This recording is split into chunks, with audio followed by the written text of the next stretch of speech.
Good morning, everybody. My name is Sarah Grandinetti, and you have joined the Being You Adventure Show. And today we are excited to chat about. I love this topic that Samantha brought up. This is my friend Samantha Lewis. She is a certified facilitator with Access Consciousness, also a Being You Certified Facilitator. And she and I both play on the gaggle of peeps that get to play with the certified facilitators. And so I'm so excited to get this conversation going outside of all the other things that we get to create together. How are you this morning? Thank you, Sarah. That's awesome. Yes, I'm super. And it's evening time for me because I'm in sunny South Africa, but the sun has gone down now, so it's dark outside. Okay, so the topic today is the gift of being the difference of you. I love this so much because I think a lot of times people believe that the gift is trying to be like someone else, which is so silly. So exactly.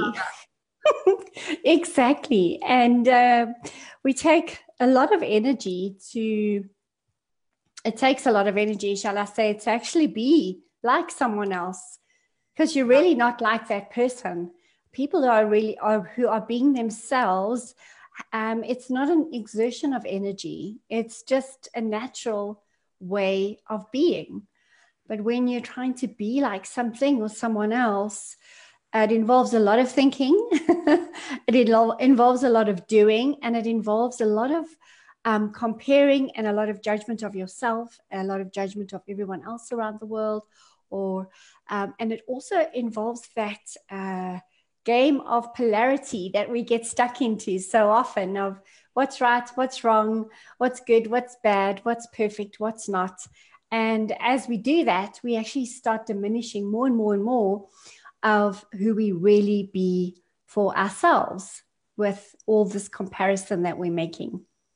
Yeah, what I started to notice this was when I was trying to be someone like a hairstylist that my clients had already seen. Like, they're like, do it just like she did it. And I remember getting halfway through a haircut and be like, oh my gosh, this isn't sustainable. I will not remember how this hairstylist did it because I'm not them the next time this person comes in. So I remember stopping a haircut and being like, hey, sustainability is when I cut hair like me. And so if you want to come back and have another haircut with me, I can't keep trying to do it like someone else because I will forget. It will mess up every time because the thing that I know every single time is how I cut hair. And when I started to look at that, I'm like, oh my gosh, that's how it is with being you. If I'm consistently showing up like, oh, okay, it's like telling that lie that you have to remember all the time. And you're like, oh God, what did I say last time? Or what do I need to do to like cover up the lie of the lie of the lie? Whereas if you're just honest, like the truth is the truth always. And that's kind of what I get you're saying is like what being you is like. And when you're being you, you're not comparing yourself. So that search for what is different and in you and what's different in someone else, it doesn't really matter anymore, because you are the gift when you are able to recognize how different you truly be. And as you acknowledge that, it inspires everything in your life. Yeah. And can you give me a tool, or because you said the word comparison. So yes. What that brought up for me was like, well, why do we do comparison? Like, is it to find out what we think is greater, better? Because there are things that I look at in other people. So I don't know anything about these tools right now, Sam. I'm just asking questions for the people. Okay. So if I'm looking out in the world and I'm like, oh my gosh, there's this person that I admire and they're creating so much and I want to create something like them. Am I comparing myself to them? Am I trying to be them? Like, what is that's different than like what you're talking about in comparison and trying to be someone you're not? Wow. So when you're when you're comparing yourself, you're looking at every aspect of you, how you talk, how you walk, how you dress, what you do, what you don't do. I mean, it can even go so far as like how you compare what you perceive other people's bank accounts look like compared to yours. And in that process of comparison, there's so much thought that goes into that. that's what creates that fuzziness in your head. And it completely takes you out of being you, because when you're being you, you're being present, you're in the flow and energy and choice of creating your life, of making choices, making decisions that actually generate something new and something different. When you're comparing yourself to something or someone else, you're actually diminishing who you really are. So, and also then you start coming to conclusions about what you're not. Mm. So everywhere that you find a conclusion, then it actually limits the possibility of something more showing up in your life. And I know that, I'm talking in a way that's maybe not as explanatory as I could be right now. My brain is... No, but really, the more you conclude, the more you limit yourself. So when we're willing to give up our conclusions about what we're supposed to be like, what we're supposed to look like, how we're not the same as someone else and try and force ourselves to be, we actually open up our life and our beingness to be more more of who we be, and not fitting in. Yes. I saw conclusion, I saw definition, and then I saw roles. I have so many things going in my head right now. I'm going to try to put it all into words. Okay. So the first thing is, when you started speaking about like looking at someone else's life and their bank account and looking like that kind of stuff, I was like, oh, that's comparison, right? That's like this is what you have right, this is what I have wrong, blah, blah, blah. And then making yourself wrong going into conclusion. But the other energy that you could choose there is inspiration. So you can be inspired by someone to do it your way, to be like, hey, like, look at Dr. Dane here. He wrote this amazing book, which I'm going to show you right now. Being You Changing the World. And I could look at that and go, okay, he has created so much with this book, him and Kat. We now have certified facilitators based on this book. He's traveling the world doing classes. Like, if I wanted to create something like that, what would I create that would be similar and inspired by that? Rather than how do I go out in the world and be Dr. Dane here as a woman? Exactly. There's only one Dane, there's only one Sarah, and there's only one Samantha. Thank God. And I know. Oh, can you imagine many of us running around? And that's really what I'm talking about, and the energy of embracing the gift of you being that difference is the gift. Yeah. That is the gift of you. So it doesn't matter if you're a mother, a father, an aunt, an uncle, a technician, whatever label you've given yourself. You are an infinite being with this physical body that allows you to engage with this life. You're more than just one thing. You're many things. Okay, so labels, definitions, value. You are inspiring so much this morning, even though you think that it's late in South Africa, I'm tired, but here's what just popped in my head. So I think you know this about me. If you don't, I'm going to tell you right now. I speak an analogy. It's my second language. I tried to learn Spanish. Analogy was much easier. So I speak an analogy. So what I'm seeing right now is, okay, so follow me, guys. There's a baseball team, okay? And all the players take the field, and there's a catcher and a first baseman, and there's a pitcher, and there's a shortstop, and there's a second baseman. I'm going all over the map. And there's a third baseman, and there's right, center, and left field. Okay, so everybody's got their role. They're covering the field. If the catcher said, oh my gosh, the first baseman's job is way more valuable than mine, I want to be like the first baseman, I don't find the catcher being valuable, I want to be more like that. And he got up from his job and went and stood behind the first baseman to try to emulate him. Like, the game could not go on because the pitcher would throw one ball and no one would catch it, and it would slow down the whole game. So like, I just was looking right now at how many times in my own life is like, I've looked at whether I was the first baseman in that scenario or the catcher, where I'm like, oh, I feel bad that other people think they want to be like me. And so then I'll like leave my post at first base or something stupid, or be the catcher and be like, oh, if I could only be like that, and not actually look at the value and the contribution and the gift of me. You see how I did that with that? Yes. It's like my extra capacity. I just have to. Yes to all of that. So if you're trying to fill your spot with something or someone that's not you, that energy and the gift that you are is, no one can find you and no one can engage with that part of you and the gift that you are. And you being you. I know we say this a lot, but you being you is the gift that the world and the planet and the people in your life really require you to be. And when we can choose to acknowledge that, that's when the magic happens in our life. Yeah. And I even see it like with our BYCF gaggle. I'm like the newest kid on the block. I joined the gaggle in June, and but to like get on meetings and see like right away, it's like, okay, who would be really good at that? Who would love to take that on? But we all kind of know like where our strengths are. And not to say that I can't make a Google Doc, because I have proven recently that I can. But you can. if we hand it off to you, it'll be made in like 5 minutes. If you hand it to me, it'll be 5 hours. It'll still get done, but we all know, what role we play. Not in the way of like definition, like you can't do this other thing, but being the gift that we be allows us to be like, oh, I got that. Oh, I got that, because it's fun for us. So looking at what's fun for you, how does that play into like being you? Can you speak to that for a little bit? Yes. Wow. I know for me personally, if something's fun for me, it's like I don't have to, force myself to do it. If it's fun for me, it's just there and I play with it and engage with it, and it happens very fast.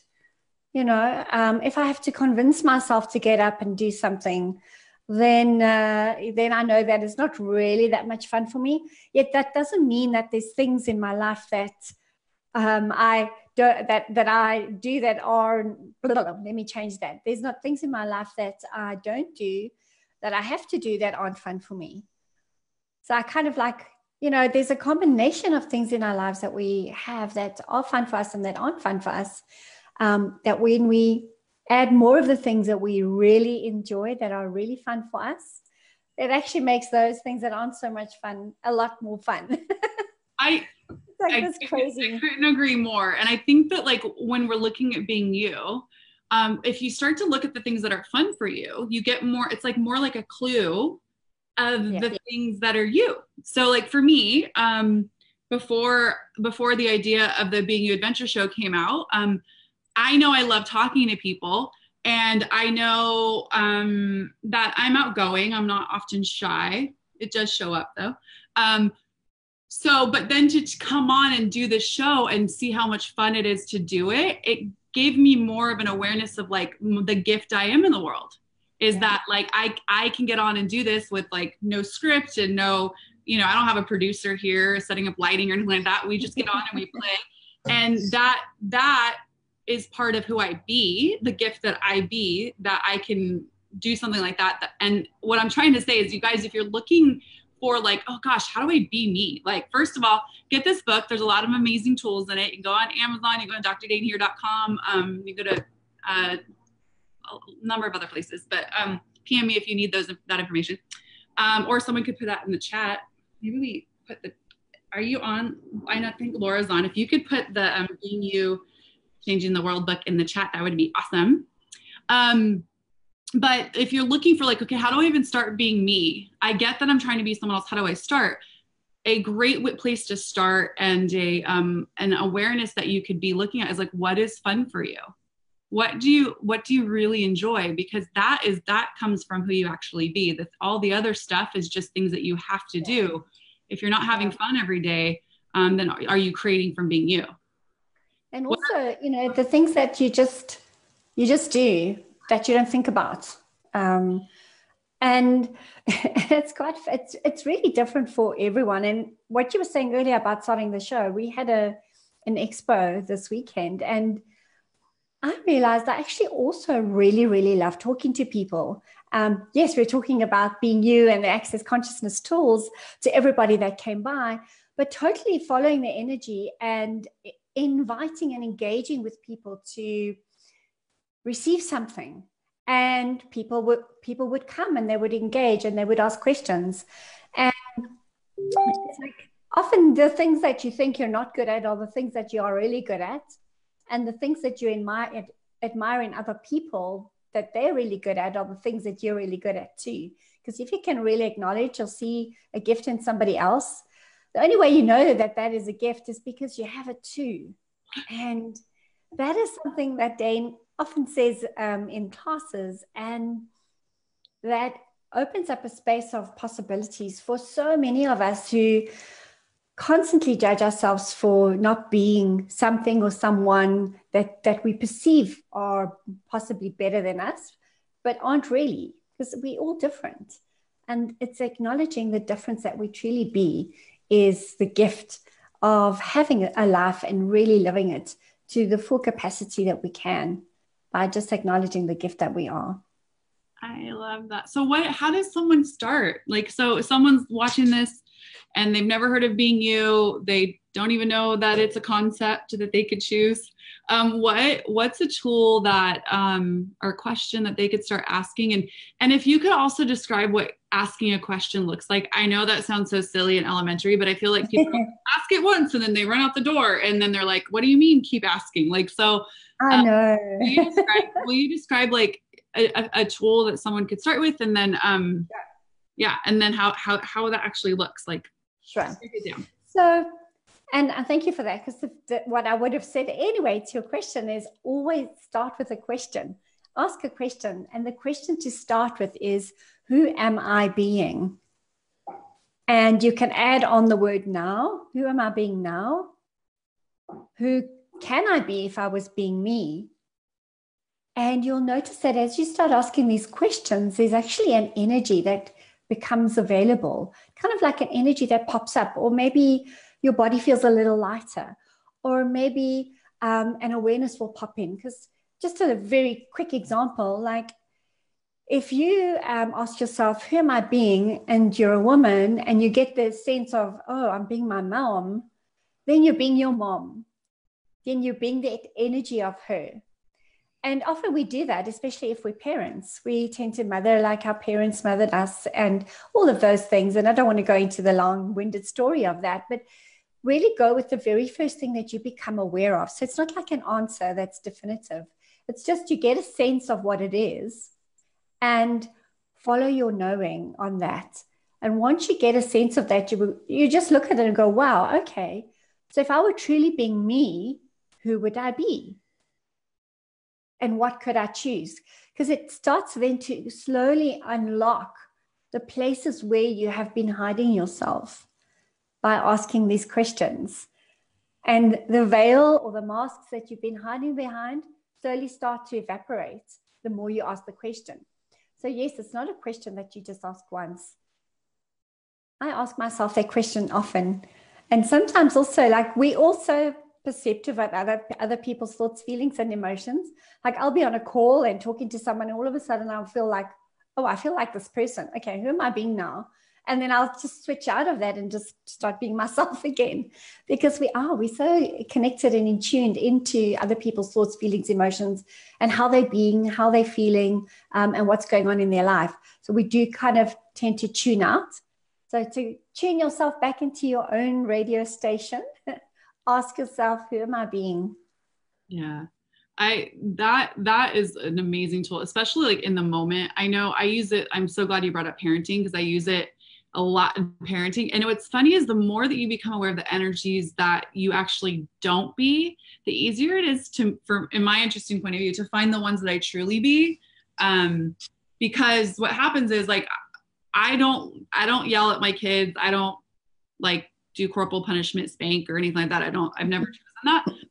But I will lose my cool. There are just times when I'm just like, okay, like I've been so patient, like why, and I have great kids that actually don't bring up, okay, anyways, talking about it, I'm just going to go with it. So I'm like, there'll be times when I'm like, oh my gosh, like, why did I just react that way? Or why did I have that like short response, or like, an energy, or even parenting from the place of like, make sure you finish your milk, or make sure you get your shoes on before you go in the backyard or whatever. And they'll look at me and my kids will be like, you never make us put our shoes on when we go in the backyard. And I'm like, oh my God, that's my dad. My dad, there was for my dad, if you didn't have shoes on, it meant that he was poor and not providing.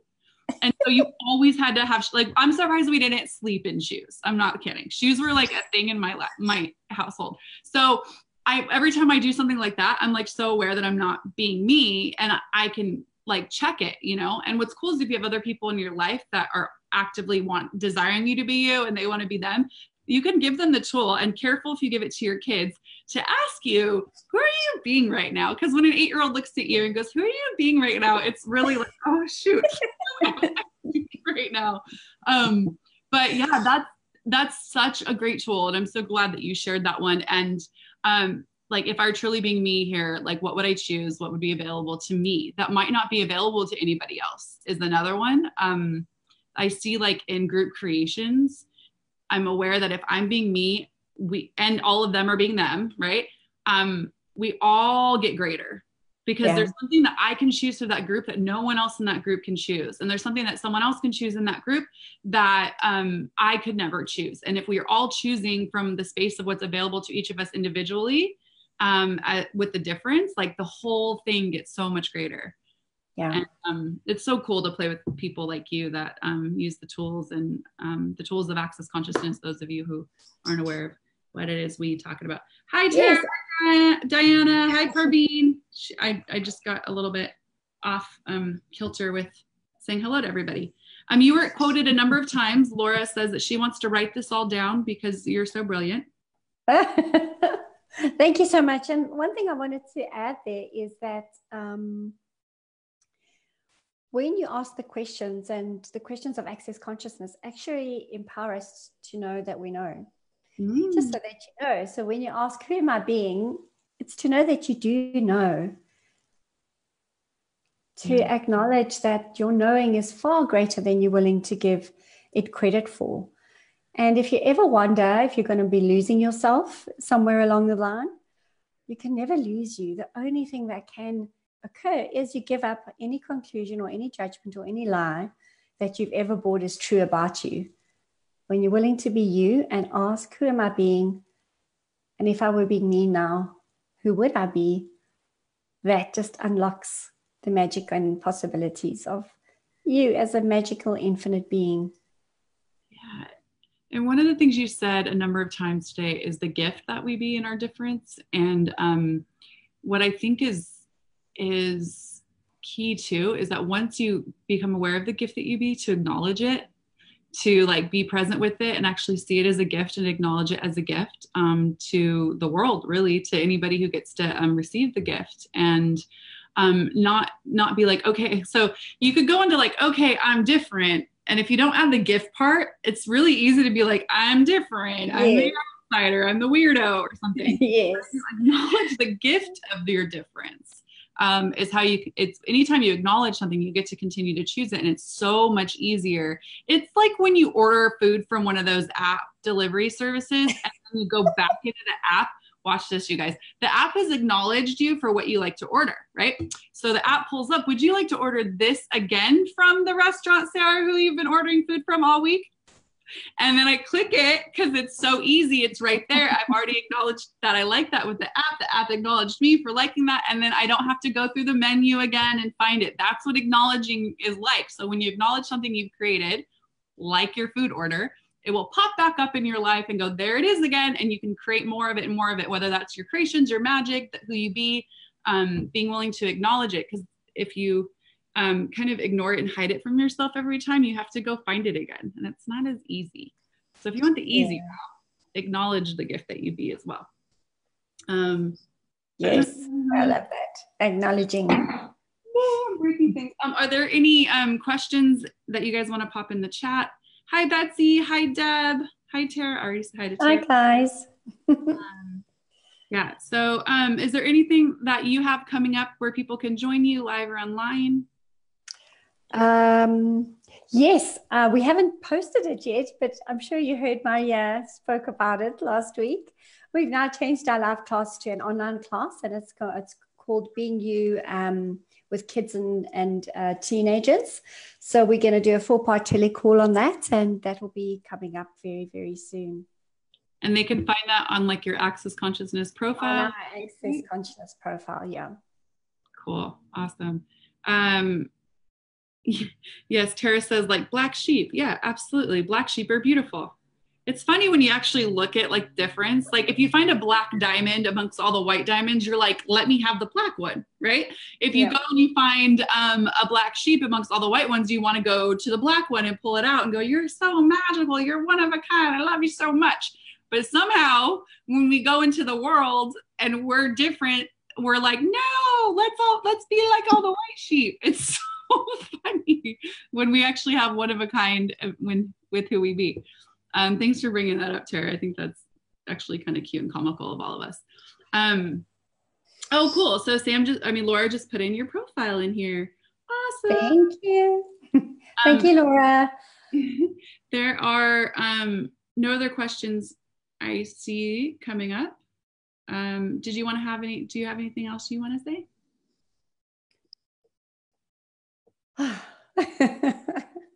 Nothing that's popping into my awareness at this moment in time.